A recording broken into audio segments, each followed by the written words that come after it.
Greetings, brothers and sisters. My name is Rosfar Nayabengi, and today I'll be talking to you all about finding your purpose.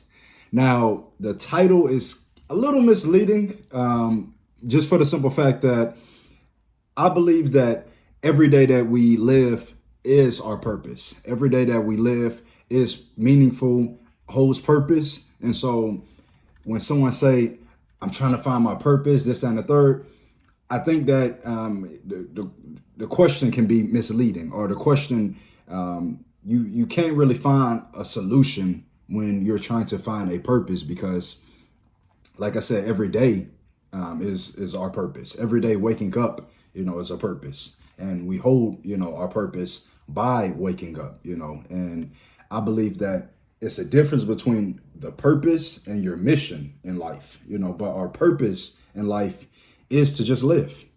And I got that revelation, honestly, watching this movie called Souls.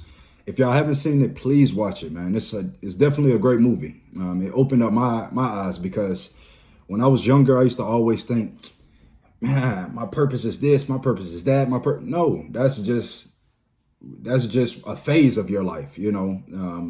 At one point, my purpose was to be a spiritual leader, and then my purpose was to be a business owner, and then my purpose was to be a philanthropist. And then we go through different phases of our life on what our purpose is. However, that's our mission.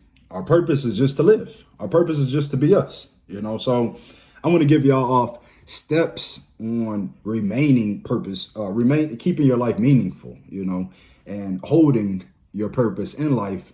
And in that way, I believe that you can find your mission. You can find whatever calling you may, have in your life, or whatever you want to call it, right?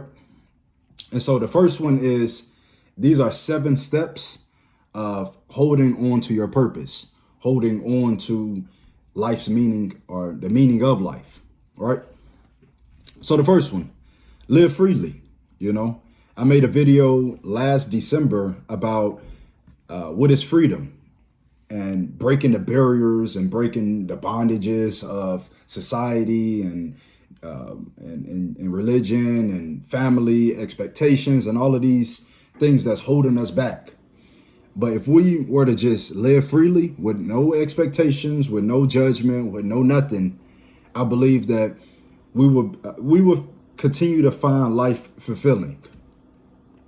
The second one, don't limit yourself. I did a video called Letting Go of What's Holding You Back.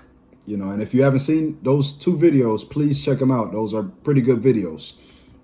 But many of us, we get in our headspace. We let thoughts, people, expectations of us limit us, and we're not able to achieve any mission in our life, and we're not able to allow life to be meaningful, because we're holding ourselves back, and we're not, we're limiting ourselves. We're thinking about the next person.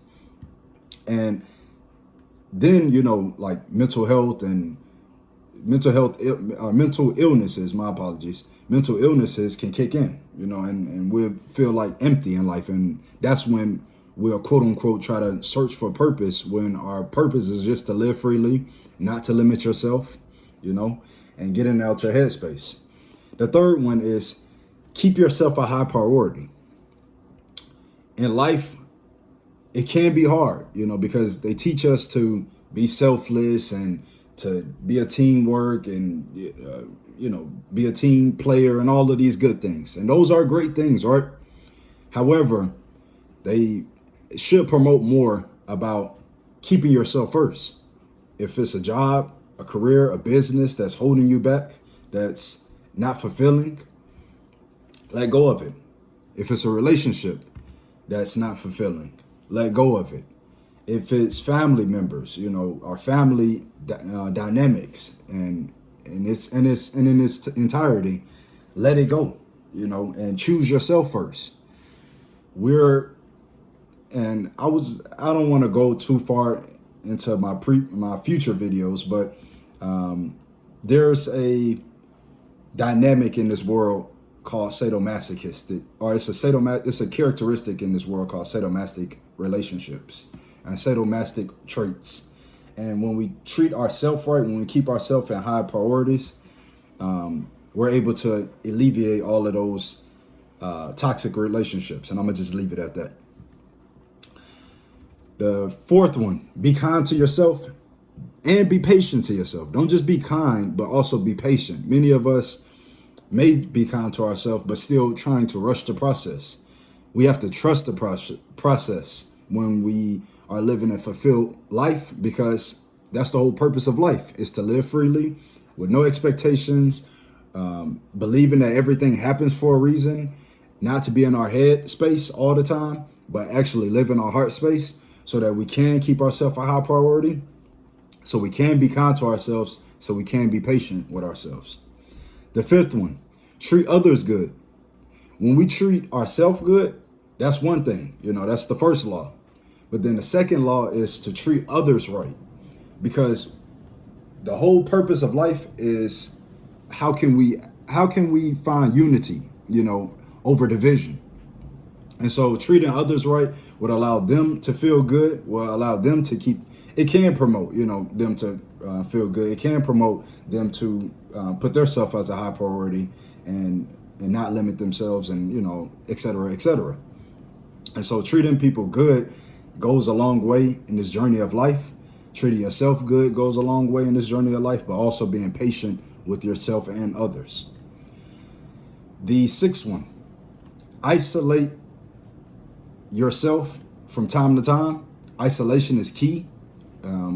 Being around other people, I don't know about you guys, but for me, myself, just being an empath, just soaking information, soaking energy all the time, waking up, just feeling the world, probably because of my trilateral natal chart, or water trilateral natal chart, me being sun in Cancer, moon in Scorpio, and Pisces rising or whatnot. So I'm feeling all of the emotions of everyone and this, that, and the third.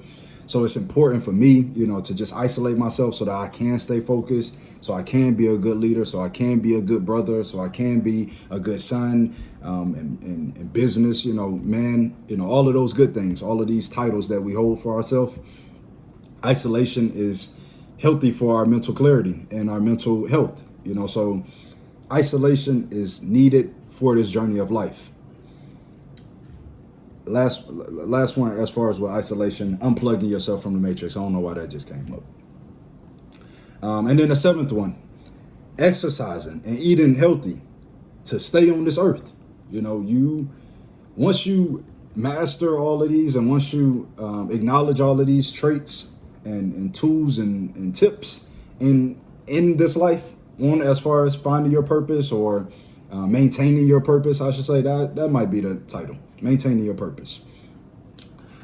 Once we maintain our purpose on these tips, we'll realize that we will want to be here, so that we can continue our mission, whatever our mission is. And so exercising, eating right will keep you on this earth. So those are my tips on maintaining our purpose, and knowing the difference between a purpose and your mission in life, and not to be so down on yourself that you, quote unquote, haven't found your purpose. And like I said, if you haven't watched that movie Souls, like I said, that gave me a real revelation. I would definitely advise you all to watch it.